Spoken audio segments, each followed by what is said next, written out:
Hello everyone, welcome back to our channel योन institute. तो आज का जो टॉपिक है वो है हमारा difference between business, profession and employment. मैंने आपको ये होमवर्क दिया था कि आप इसको रीड करिएगा, तो आई होप कि आप सबने इसको घर पे पढ़ा होगा।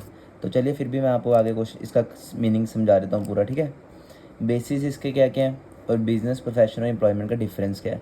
सबसे पहले आता है नेचर ऑफ बिजनेस, काम कैसा होता है इसमें। बिजनेस में क्या होता है, it involves production and exchange of goods and services. इसमें प्रोडक्शन करते हैं आप, मतलब प्रोडक्ट बनाते हैं, गुड्स बनाते हैं और एक्सचेंज करते हैं अपने सामान को, मतलब गुड्स को या सर्विसेज को। Profession, providing specialized personal service. कह रहे हैं आपके पास कोई स्पेशलाइज सर्विस है, जैसे आप टीचर हैं तो आप पढ़ाएंगे बच्चों को, तो सर्विस होगी। इसमें क्या है, performing the work assigned by the employer. आपके जो ओनर ने या एम्प्लॉयर बोलिए आप इसको, एम्प्लॉयर ने जो भी आपको काम दिया उसको काम को करना है। Qualification, no specific qualification. यहाँ पे क्वालिफिकेशन के स्पेलिंग गलत लिखे गए हैं बुक में, तो आप इसको ठीक कर लीजिएगा, वाई की जगह आई लिख लीजिएगा, ठीक है, वाई की जगह आई। आर रिक्वायर्ड, इसमें कोई क्वालिफिकेशन नहीं चाहिए आपको बिजनेस करने के लिए। Specialize qualification prescribed for the profession will be required. कह रहे हैं अगर आप डॉक्टर हो तो आपको डॉक्टर की डिग्री चाहिए, अगर आप टीचर हो तो आपको टीचिंग में कुछ आपने किया होना चाहिए, डिग्री कोई आपके पास। अगर आप लॉयर हो तो आपको LLB की होनी चाहिए, ठीक है, डिग्री होनी चाहिए बस। Qualification are link to the nature of work to be undertaken. अब एम्प्लॉयमेंट में क्या, अगर आप इंजीनियर लाइन समझिए, आप किसी कॉर्पोरेट जॉब में हैं या किसी इंजीनियरिंग में आप प्राइवेट कंपनी में काम कर रहे हैं, तो आपको उस काम का पता होना चाहिए कि कौन सा काम आपको करना है और उसके हिसाब से आपकी क्वालिफिकेशन होगी।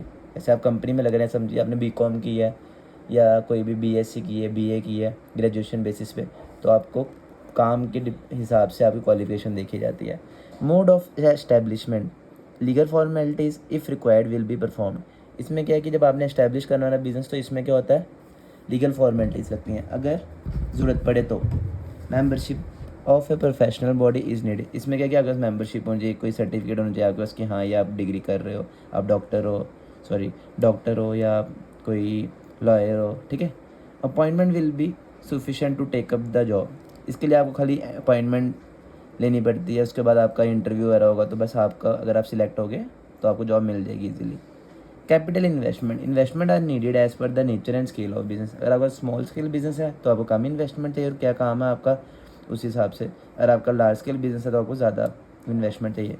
सम investments are needed to set up office. इसमें बस कुछ इम्पोर्टेंट थोड़ी सी इन्वेस्टमेंट चाहिए जो कि ज़रूरत होता है आपको ऑफिस खोलने। अगर आप टीचर हो तो आपको ट्यूशन सेंटर या इंस्टीट्यूट कोई खोलना है, तो आपको बस उसके सेटअप के लिए इन्वेस्टमेंट चाहिए, चेयर्स होगी, टेबल्स हो गए, ठीक है। अगर आप डॉक्टर हैं तो आपको थोड़े से इक्विपमेंट्स चाहिए उसके लिए, और टेबल वगैरह और थोड़े से जो भी उसको बेंच बुंच चाहिए होंगे सिटिंग के लिए पेशेंट के, ठीक है।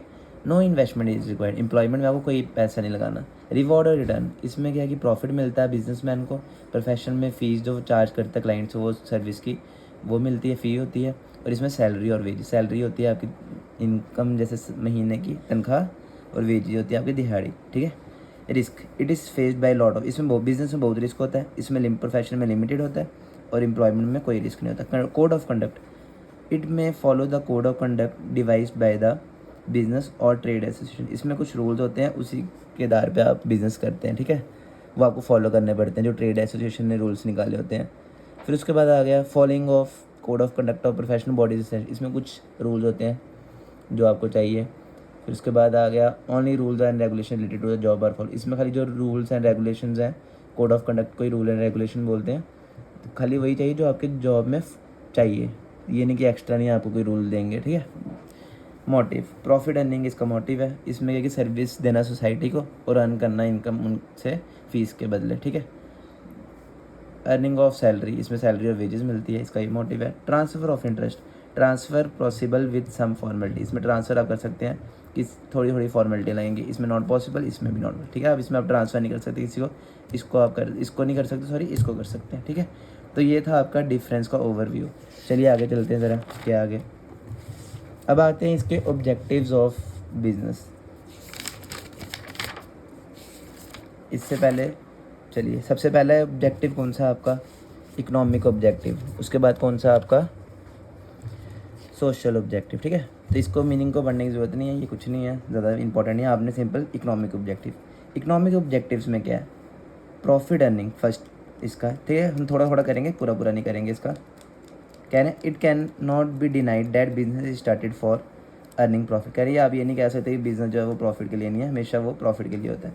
Profit is the basic incentive to business pursuit. कह रहे प्रॉफिट ही बिजनेस के लिए एक बोनस है, इंसेंटिव है। Profit are needed to face various uncertainties like trade cycle, change in demand pattern and fluctuation in money market. कह रहे हैं कभी कभी क्या होता है, उतार चढ़ाव आते हैं मार्केट में, देखा होगा आपने। अब अगर प्रॉफिट है तो आप उसमें रह सकते हैं, मतलब आप आराम से उसको हैंडल कर सकते हैं। फिर उसके बाद आगे कभी कोई चीज़ की डिमांड कम होगी या दूसरी की ज़्यादा होगी तो आपको अपने से पैसा लगाना पड़ेगा। ट्रेड साइकिल मतलब कि व्यापार करने का तरीका अलग हो गया है, ठीक है। A business needs profit not only for existence but also for expansion and diversification. कह रहे हैं ये जो बिज़नेस है उसको खाली प्रॉफिट, खाली ये नहीं कि खाली इसको वो करना है, चाहिए ही चाहिए, उसको उसी से एक्सपैंड करना अपने बिजनेस को और ग्रो भी करना है, ठीक है। डिवर्सिफिकेशन मतलब ग्रोथ, बस इतने रखेगा। Survival the objective of every business is to survive in the, सबसे पहले जो ऑब्जेक्टिव होता है बिजनेस का वो क्या होता है, सर्वाइव करना मार्केट में। A business faces lot of competition from other business units, उनको बाकी बिजनेस से कंपटीशन मिलता है। Encounters fluctuating marketing environment, fears uncertainty of future. और साथ में क्या कि उनको पता होता है कि कभी ना कभी मार्केट ऊपर नीचे होगी, फिर उसका डर होता है उनको कि फ्यूचर में क्या होगा। The objective of business will be to face various types of challenges and survive under different situation. इसका मतलब मेन क्या है, ऑब्जेक्टिव है कि आपको चैलेंजेस आएंगे और आपने उसमें अलग अलग सिचुएशन में क्या करना है, सर्वाइव करना है। Growth a business will stay in the market if it is able to grow with the passage of time. Grow वही बिजनेस कर सकता है अगर वो मार्केट में रुका हुआ है। Growth is an important objective for every business. Growth जो है वो इंपॉर्टेंट ऑब्जेक्टिव है सभी बिजनेस का। It will be possible only if, ये तभी पॉसिबल हो सकता है the business is earning proper profit and is able to finance its growth and expansion. तभी प्रॉफिट होता है कि अगर आप अपना प्रॉफिट कमा रहे हैं और साथ ही साथ अपनी एक्सपैंड भी कर रहे हैं, ठीक है। तो इसको इतना ही रखिएगा। आगे सोशल ऑब्जेक्टिव्स क्या होते हैं, supply of desired quality products. अभी सोशल हो गया सोसाइटी के लिए क्या आप बेनिफिट दे रहे हैं। The supply of quality goods and services to consumer at reasonable price. Reasonable price होता है ना कि ज़्यादा भी नहीं और कम नहीं, मतलब अच्छे रेट में जो मिल जाए कस्टमर को, is the responsibility of the business. कह रहे हैं सप्लाई जो आप करते हैं क्वालिटी गुड्स और सर्विसेज के कस्टमर को या कंज्यूमर को, एक ही बात है, रीजनेबल रेट में, यही आपकी सबसे बड़ी रिस्पॉन्सिबिलिटी है बिजनेस में। इसका मेन ऑब्जेक्टिव क्या होता है, customer satisfaction. The supply of adulterated goods poor in quality unusable और harmful to health will be against business ethic. अगर आप कुछ गलत प्रोडक्ट बेच रहे हो जो कि हमें हार्म कर रहा है सोसाइटी को, तो वो आपका बिजनेस क्या होगा, बिजनेस एथिक्स मतलब बिजनेस के खिलाफ है ये बात, बस इतने रखेगा इसको। Awareness of unfair trade practice, आपने कभी कोई गलत काम नहीं करना। ट्रेडर्स में indulge in unfair trade practices such as black marketing, adulteration, hoarding, over charging, ठीक है ना। मतलब आप अपने अमाउंट जैसे 50 की चीनी है अगर किलो तो आप 55 मांग लोगे, कस्टमर को क्या पता कितने की है। ब्लैक मार्केटिंग, आप पहले आलू थे 20 रुपये किलो, तो अब जब मार्केट में थोड़ा डाउन हुआ तो आपने आपके पास पड़ा था स्टॉक लेकिन आपने कहा कि ख़त्म हो गया, हफ्ते के बाद आपने वही स्टॉक वापस निकाला तो आपने वो 25 रुपये के हिसाब से बेच दिया, तो ये गलत बात है। Misleading advertisement about products in is an unfair trade practice. और आपने एडवर्टाइजमेंट के थ्रू भी अगर आप कभी मिसलीड करते हैं ना किसी को, कस्टमर को या सोसाइटी को प्रोडक्ट के लिए, तो वो भी आपकी क्या है, अनफेयर ट्रेड प्रैक्टिस है, बस, ठीक है। Such practices are unacceptable to the society, ये सोसाइटी कभी भी एक्सेप्ट नहीं करती, इतना ही रखेगा इसको। Employment generation the business can help the society by creating more and more job opportunities.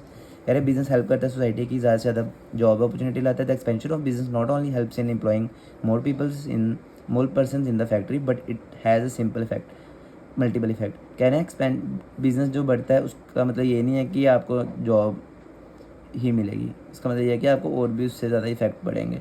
Personnels are required at various level in the channel of distribution from producer to consumer. कह रहे हैं बहुत सारे लोगों की ज़रूरत पड़ती है हमें किसी भी लेवल पे चैनल ऑफ डिस्ट्रीब्यूशन, आपको मैंने बताया हुआ है।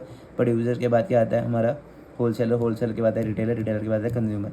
प्रोड्यूसर से लेकर कंज्यूमर तक कोई भी हमें चैनल ऑफ डिस्ट्रीब्यूशन में पर्सन चाहिए तो हम वहाँ पे उसको पॉइंट कर सकते हैं। सोशल सर्विस और community service, this is an emphasis on social responsibility of business. Society expect that business should spend some part of their profit on community service or creating infrastructure for better social living। कह रहे हैं कि हर एक society member चाहता है कि ये जो बिज़नेस है, कोई जैसे अंबानी देख लीजिए आप, जियो कंपनी के ओनर, अब वो क्या करते हैं, पैसा भी बहुत कमाते हैं लेकिन सोशल वेलफेयर के लिए भी वो सोचते हैं, ठीक है, सोशल सर्विसेज देते हैं वो। कभी कहीं पे डोनेशन कर देते हैं या कुछ भी। टाटा का ले लीजिए आप, ठीक है, ये दोनों कितने बड़े एग्जांपल्स हमारे इंडिया के, बस इतने रखिएगा। ये देखिए यहाँ पे दिया भी है Tata. Tata spending a specific amount every year on social service projects. And Tata जो है वो हर साल कुछ ना कुछ अमाउंट पे करता है सोशल सर्विस प्रोजेक्ट्स में। अवॉइडेंस ऑफ पोल्यूशन, कह रहे हैं environment pollution has become a major problem in all the country. कहना इन जो पोल्यूशन है हमारे इन्वायरमेंट पोल्यूशन जो है वो सबसे बड़ी मेजर प्रॉब्लम है सारी कंट्रीज़ में। Industrial units are contributing to environment pollution by disposing of their waste in rivers, lakes etcetera. कह रहे हैं जो इंडस्ट्रियल एरियाज़ हैं, जो भी इंडस्ट्रियल वो हैं हमारी कंपनीज है, वो क्या करती हैं, सारा जो भी उनका वेस्ट होता है वो रिवर्स या लेक्स में डाल देते हैं। The gases release through chimneys of industrial units are creating lot of problem for the society. और जो उनकी चिमनी से गैसेज निकलती हैं वो हमारे लिए प्रॉब्लम खड़ी कर सकते हैं सोसाइटी के लिए। Businessman should try to avoid all types of pollution by installing mechanical device to control it. इस आपके पास मैकेनिकल डिवाइसेस होनी चाहिए हर बिजनेसमैन के पास, जिससे कि आप पोल्यूशन को कंट्रोल कर सकें। बेशक पोल्यूशन तो थोड़ा बहुत तो आएगा, लेकिन थोड़ा कंट्रोल कर सकें, जिससे कि सोसाइटी को इम्पैक्ट ना पड़े। It is the moral duty of businessman to use environment friendly technology. ये हमारी सबसे पहली बिजनेसमैन की वो है ड्यूटी है कि वो इन्वायरमेंट फ्रेंडली टेक्नोलॉजी यूज़ करे और कंट्रोल करे सारे टाइप ऑफ पोल्यूशन को। चलिए आगे चलते हैं। तो यही था आपका इतना सही इसके ऑब्जेक्टिव्स थे। अब आगे आ गया आपका लास्ट टॉपिक इस आज की वीडियो का, role of profit in business. आपने अभी तक तो बढ़ ही लिया कि रोल ऑफ प्रॉफिट, मतलब प्रॉफिट ही जो है मेन ऑब्जेक्टिव है हमारी इकोनॉमिक एक्टिविटी का। If business is also started to earn, business कोई भी स्टार्ट होता है प्रॉफिट के लिए। Profit are needed to cover up cost of production and also to create surplus for further expansion divest. Profit हमें क्यों चाहिए, जो हमने पैसा लगाया हुआ है और फ्यूचर में हमें अगर कुछ एक्सपैंड करना है अपने बिजनेस को, तो ग्रो करना है, तो हम उससे कर सकें। A business can not survive for long in absence of profit. अगर आपके पास प्रॉफिट नहीं है तो आपका बिजनेस कभी नहीं सर्वाइव कर सकता, ठीक। अब यहाँ से करते हैं, profit making is essential for business due to following reasons. Survival, profit is essential for the survival of an enterprise.